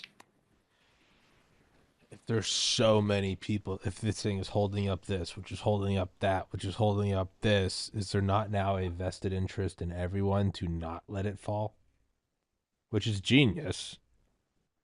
Everybody is on top. Everybody is on top of the one Jenga block. Yeah. But Magnetar has a financial interest in knocking it over. But don't they? And Magnetar can knock it over. Don't they also have an interest in it staying up there if they make money up and down, or is it more on it coming down? Well, if it goes down, they could bet against it, make money that way, and they could seize everything from the carcass of the company. They could end up with all the cash and all the GPUs. So you could argue there's, especially now that Microsoft is pulling back and it looks like the tide is starting to recede, Magnetar has every incentive now to accelerate that failure. There might be so many people with a vested interest in it not falling that you start having a bunch of people reinforcing that one Jenga block through any means necessary. What they're trying to do, like, they might be, because you might have a lot of people that are like, yeah, you suck my dick, you think I'm letting this thing fall. They might have played their hand. I don't know. You are seeing some of that. I have a biology degree. Yeah, you're seeing like OpenAI. As soon as Microsoft canceled all these contracts with CoreWeave, OpenAI came in and signed a deal with CoreWeave, right? Well, OpenAI has every incentive to do that because OpenAI loses money. OpenAI is dependent on the endless flow of that investment capital. So by cutting that deal with CoreWeave to reassure everybody that the tide isn't receding, OpenAI is trying to extend their own lifespan a little bit longer. So you're already seeing that the people that are up on the Jenga block are kind of like doing what they can to steady the ship. Now, you've also got another thing, like a lot of private equity firms right now, the companies that have provided this investment cash to all these cash-losing AI companies, they need to unload it. They need to sell their stakes in these companies while they can. But the CoreWeave IPO was such a disaster that they realized they're not going to be able to take these companies public like they did in the dot-com bubble and sell them to suckers. So what they're trying to do now, and BlackRock CEO Larry Fink is leading the charge on this, they're trying to get the rules changed so that retirement funds are allowed to buy private equity investments. In other words, they're trying to park all of this crap in people's pensions and retirements to get it off of their own books before it fails. Now, they're phrasing it like we're trying to democratize finance. We're trying to give the average person access to these lucrative AI investments. They're trying to use innocent people as exit liquidity to hold the bags before it fails. Fucking scumbags. Yeah. And I tell you, Tommy, the more I learn about this stuff, the more I just want to take a shower. Like it's really gross. And I just wanted to talk about silver when I started this channel. I didn't really want to do all this stuff. But now that I'm finding this stuff, like I feel like I got to keep going. Somebody's got to call these people out on it. It's whenever I hear stuff like this, it helps me be less hard on myself regarding like the podcast and how much I make. And I'm like, I make like far below the average median income. I'm like, but it's enough for me, and I get to do my own podcast for a living. But it makes me look at shit like this, and I'm like, yeah, I think I've like falsely attributed competence, talent, intelligence, skill, wisdom to people that have much larger paycheck. I know there are a lot of genuinely smart people. They've worked their way. I'm not taking anything away from them. But it has helped me sometimes when I look at stuff. I'm like, oh, it is because like I look at this podcast. There is not a single penny that is counted twice. It's truly like maybe I'm a sucker, maybe I'm a Boy Scout, but it's like the most genuine thing. Like the people that donate monthly, like the sponsors I push, the number of episodes I do, and like the cross promotion and the personal PR I do and networking and getting like after I'll have you like tweet it like and then it's like the number of views or the number of penny with CPM per thousand views on Rumble or Spotify. I now look at this and I'm like, man, like the 40 grand a year I make from this show, it's like the most honest. Just hearing about this stuff, I'm like, this is like the most honest 40 grand out there. Like, I'm like, no one's getting wool pulled over their eye. Every show is free. I tell everyone it's free. It won't be behind a paywall. But if you can, please donate. Keep it going if you like the show. But honestly, it does kind of make me feel a little bit better about myself. When I'm like, oh, this is honest. Like, I'm okay. Okay. You know, it's like lifting weights for 20 plus years. And then in hindsight, realizing how many like different guys I knew in high school and college eventually like came off steroids. I'm like, I never knew they were on steroids. So I was legitimately trying my hardest to compete with them and doing well and beating a lot of them in some cases. But I look back at it now, I'm like, I was doing that with like chicken breasts and egg whites. I kind of feel good about it. I'm like, oh, that's that's oh, okay. And so that it does kind of help me in some ways where I'm like, oh, there's no double dip. There's no revolving door of, well, hey, you get my show to trend on Twitter, and I'll give you this, and you give me that, and you have a stake in this, and then we'll double this loan as an. I'm like, oh, this is like legit. This is yeah. It's like I don't know. It's like living out in the woods and like killing an animal and eating it and like using every part of it. Like it's as genuine and honest as anything. So I don't know. There's no victim count with what No, you're doing. Yeah. zero. And it kind of, part of me goes, man, you're a real pussy, Tommy. And another part of me is like, this is like zero victim footprint. And I'm Yeah. like that. Yeah, it's like a sustainable like farming thing. I'm like, it's honest, and that does feel pretty cool. Well, I have my own reasons for doing things the way I do, right? Like I'm a pure blood capitalist, and I honestly believe if you treat your customer base like livestock to be slaughtered, you're going to run out of customers. Human beings are, I'd like to think most of us are too smart to continue to patronize people who victimize. There's easy ways to make money. I'm sure you do this. Every day I get an email from an altcoin, some crypto scammer wanting me to pump his garbage. I've had people try to get me to sell securitized art on my podcast, and I turn away more money than I make, and I tell myself in the long run that will be the right move. It is. That I'm playing the long game here, that the people who just make as much money as they can as fast as they can, they burn out. A lot of them end up in jail. They end up disgraced, persona non grata for life. So I'd like to think long term I'm doing it the right way. At least that's what I tell myself, No, no, Tommy. no, no, no, no, no, no. You are because I mean, some sponsor requests I have, it'll just be so shady that I'm just like, one, it's not what I believe in personally as like a human, like, but I also it's not just like, oh, it's the right thing to do, it's the Christian thing to do. I also truly believe it is the correct business move.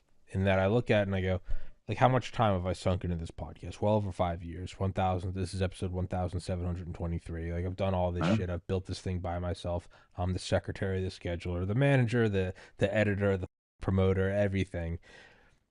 Put so much time into this. The raft is just now, really, in the last couple months, maybe year, it's floating. And what's like the one thing I really have? Is there any one donor that has me by the ball? No, there's really it's a bunch of people, $5 here, $10 there.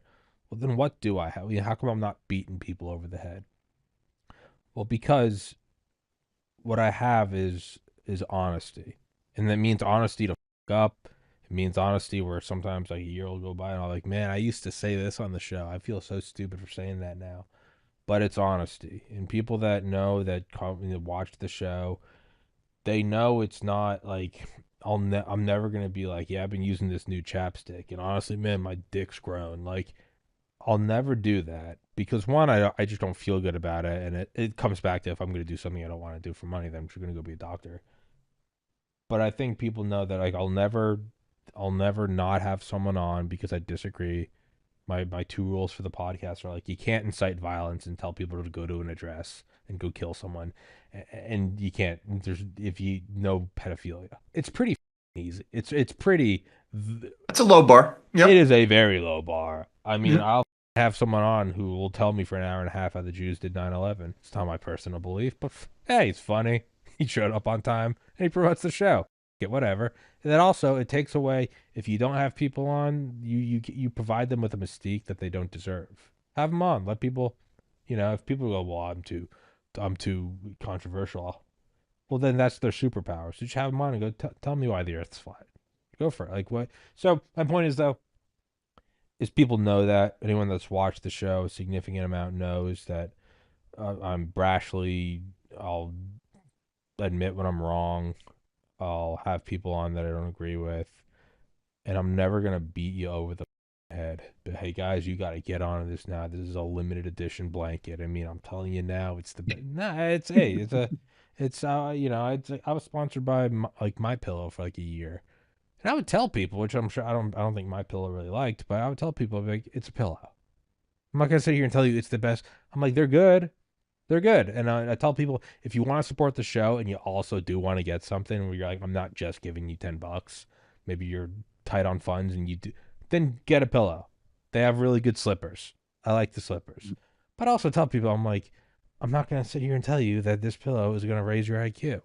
It's a pillow. If you're not sleeping well, it might. There's probably a lot of other things. I don't know. Don't drink caffeine after noon.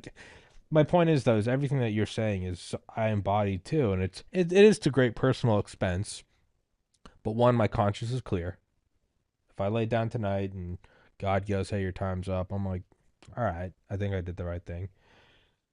And it's also, I believe, the long con, which is perhaps the wrong term to use, but it's a long operation to go, well, I'm not trying to pump and dump the podcast over 5 years. This is something I want to keep going for 20, 30, 40 years. I'd love it. If you can't, I'd love talking to people. This is something where I like, if I have, if it takes 10 more years, but I get 100,000 people who honestly like my show and give me $5 a month, well, now I'm making millions of dollars a year, and it's because I never compromised. And the thing about all that, by the way, is you can't compromise a little bit and then fix it. You do that once. You're gonna have some true believers that are like, I'll give you a second chance. You do that once. There's no shortage of podcasters. There's no shortage of finance Yeah. YouTubers. They go, that guy, he burned me. I don't need that. We That's really where are it a dime comes. a dozen. I mean, it's I'm kind of So shooting myself in the foot here, but no, you which know, is so it's like we have to. What can you do then to be different? Be honest, be yeah. legitimate, be genuine, and go, hey, guys, if you can, please. I do it all the time. Please give $1 a month. But hey, it's what it is. I, I'm never I gonna tell you, sell you dick pills. I didn't really think this out too well when I got into this business, financial YouTubing, financial podcasting. Something I'm going to wrestle with probably for the rest of my life. I'm a firm believer that good investments sell themselves.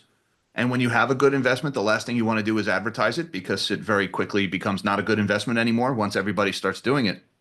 And so, the kind of problem that presents is, well, I'm in the financial podcast business. So, taking advertising money from people offering financial products, it's not where I want to be because anybody who is paying to advertise a financial product, in my opinion, by definition, does not have a good investment that they're offering people. Otherwise, they wouldn't have to pay to advertise it. They would be paying to hide it from everybody else while they bought it all from themselves.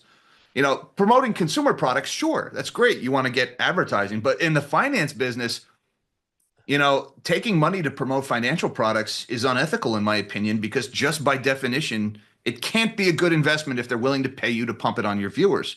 And I don't want to use my viewers as a reserve to be tapped for some dirtbag who's hawking shit coins. And so I've cut myself off from most of my future revenue avenues, unfortunately, by doing that. But like you said, I can sleep well at night.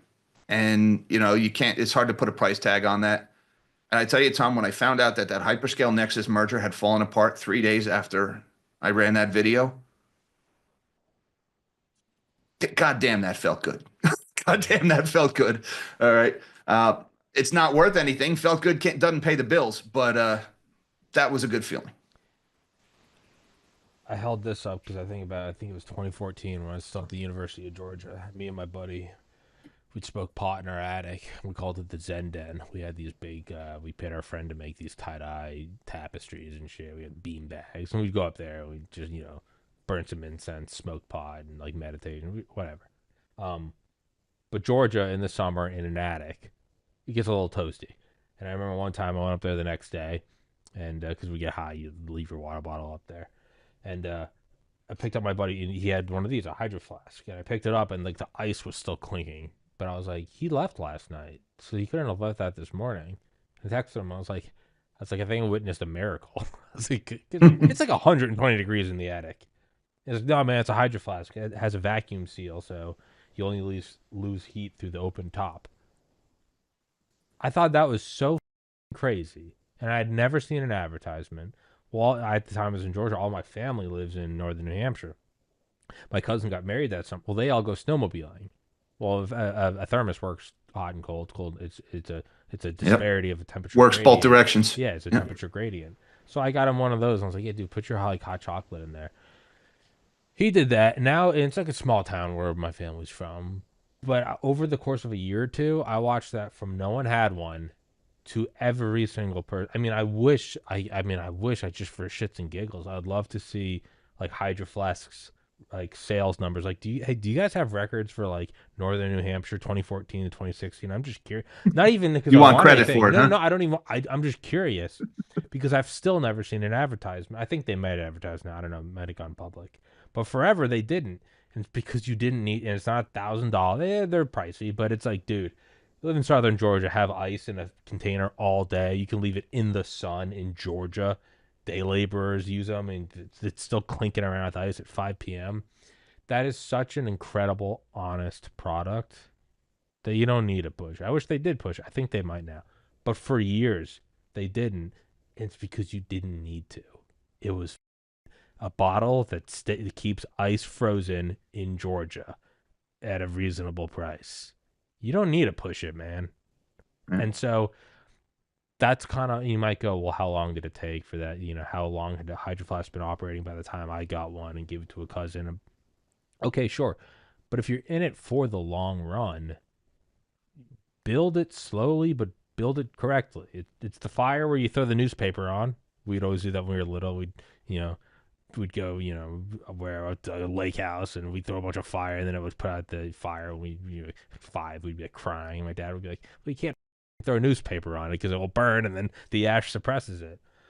And it wasn't fun, but if you started really small with pine needles and pine cones and twigs, and then kindling, and then bigger, and then finally the big birch, logs, and then the coal base would still be there the next day. And you'd have a fire that would last the entire week when you guys were on vacation. You just got to come over and stir it up.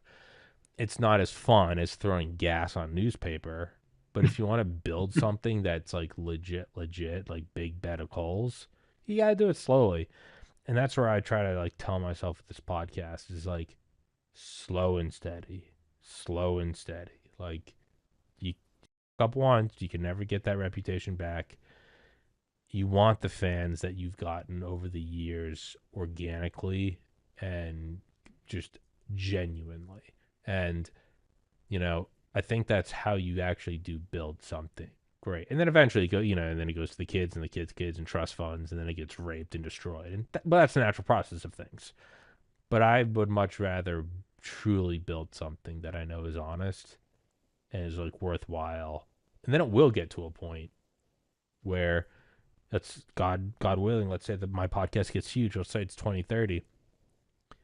If you see some hit piece where it's like Tommy Kerrigan's a conspiracy theory, well, it doesn't matter if CNN says that. If you have 1 million people who are like, dude, I've been watching this guy for 10 years, go fuck yourself. I now have 1 million person counter PR team. People are like, I've been listening to this guy for. It's like if you ever hear a rumor about someone you know really well, you're like, dude, no, that guy's a saint. Like, what are you talking about? So I know I'm rambling on, but I think you and I kind of are the same in You're that you're sense. right. If financial journalists were really doing their job and not just pumping sell side research, not just trying to convince people to hand more money over, if they were really doing their job, I wouldn't be able to do this. There would be no market for what I'm doing. Yeah. But financial journalists, there's some good ones out there. There's some really good, honest ones. But the big ones, the mainstream ones, they're cheerleaders for the financial services industry. That's all they're doing. And so Yeah. they've created the market for their competition. Yeah, they're sycophants and scribes, Yeah. which is it's that's how I look at it. But it's also, I mean, I really I do believe in God, but even if you don't, I also genuinely I really do think karma is real, and not even in a I guess some Buddhist sense. I mean, I wrote about this in my personal statement for med school. The most simple, if you took all of the physical sciences, genetics, biology, chemistry, physics, astronomy, if you took all of it, boiled it all down, even math, even abstract things, boiled it all down. If you had to just say you had one thesis sentence to explain all of it, you're like, well, I can't. It's. But if you had to, gun to your head, yeah, it's for every action there's an equal and opposite reaction. If you really had to, okay, that's the physical. What about the consciousness, the ethereal? We could say it's all philosophy, all religion, Christianity, Islam, Judaism, all of it. If you had to, gun to your head, what would probably be? I don't know, do unto others that you have like done to you. Okay, so like the one thing that covers the consciousness, and then the other thing that covers all physical measurements. It kind of comes around to it goes that way, it's gonna come back. So to me, it's not just the right thing to do; it's also the correct business move. That's also kind of how I view karma. Is like not only is it the right thing to do, I also think that it does really come back, and that it's a heat-seeking boomerang. So put it out there. Maybe you die. I think it comes back to your kids. I really do think. I think your pound. I think the universe gets its pound of flesh. I really do. And I really believe that's why capitalism in its pure form, not the crony capitalist manipulated system we have right now, but capitalism in its pure form most closely represents what you just described, karma, equal and opposite reactions. Because if you are providing value, you will get value. If you are creating victims and ripping people off, it's going to happen to you too. In a truly capitalist system, that's how it would work. So I am a firm believer in everything you just described. Absolutely. Yeah, and it's dude, it's worthwhile, man. It would not be good to have a penthouse and Rolls Royce and just at night be like, man, I scammed so many people. There are so many single mothers on this. I mean, how long can you like genuinely enjoy your beach house in the Maldives to be like, how many kids are on the street because I took their debt? Versus when you get enough to like where I am, where I just like I can pay my own apartment rent. There's no splinters in the back of you that person to get your podcast. No, I'm like, nope, nope. And I tell you, Tommy, the number of people who are okay with that body count, it's higher than you think. And that's something that I've Oh yeah, realized the oh more I've yeah, studied finance. oh It's yeah, really more common. And that's why I think capitalism is so important because true capitalism punishes them. They cannot thrive in a truly capitalist system. I mean, there's this misnomer that capitalism equals greed. That's not true. Capitalism equals fair. Greed is a human condition. It owes nothing to capitalism or communism or autocracy or oligarchy. None of that. Greed is just a human flaw. Capitalism minimizes greed better than any other system on earth. I really believe that's true. yeah. No, it's the number of people that are willing to stack bodies like that is it's dark, and then I go, man, it's easy to get pessimistic and go, everyone's a backstabbing vampire. But then every once in a while, you do find someone who's like legit. And man, it does make you feel better. You get that's just a dude who does the right thing when no one's watching. You see the guy that started the company, and it's he's the last out at night. Oh, and there's a smudge on the window. Let's clean that real quick. Don't want it to look bad. And you go, there are good people, and it's you then go, well, I want to be that role model in 20, 30, 50 years. I don't want someone being like everyone in the podcasting world's I mean, it's like, no, dude, you can't. It's a much longer road. It is a Yeah. much longer road, but it's worth it, man. It's personally, it's worth it. I think financially, it ends up being worth it. You build a brand that is worth it, and I really do. It all just seems to jive. I feel good spiritually. I sleep well. I the episodes I did on COVID and informed consent, like I always just told myself, like, if I in the afterlife, if God has to be like, hey man, I gave you a podcast, all you have to do is interview these people, and you could have saved a couple lives. I do like I feel, we all sin and have our vices and blah blah blah. Sure, no, I get that, but far and away, I am very my consciousness, my conscience is clear. Just I feel good, and when something comes up and I don't feel good, I try to rectify it, and you couple that with like not beating people over the head with money. Subscribe to the podcast. You gotta give me $5. You don't do any of that. It's just honest. It's not flashy. You're a bit of a Boy Scout. I'm gonna do the right thing. I get it. I think it really is all worth it. It really is. And if it's not, I don't want any part of it. If you have to be a demon, fuck off, dude. I'm going to the woods. Like I'm not doing this thing. Um, yeah, kind of. Thank you for your patience. I've been rambling on. I tend to do this, but say for now we wrap it up. We're coming on 2 hours. 2 hours? Jesus. Yeah, I know we're coming Time up on. flies, brother. Yeah, that was Yeah. fun, man. If it goes over an hour, that's like the best compliment I can give anyone. Because my brain normally just starts to short circuit at an hour.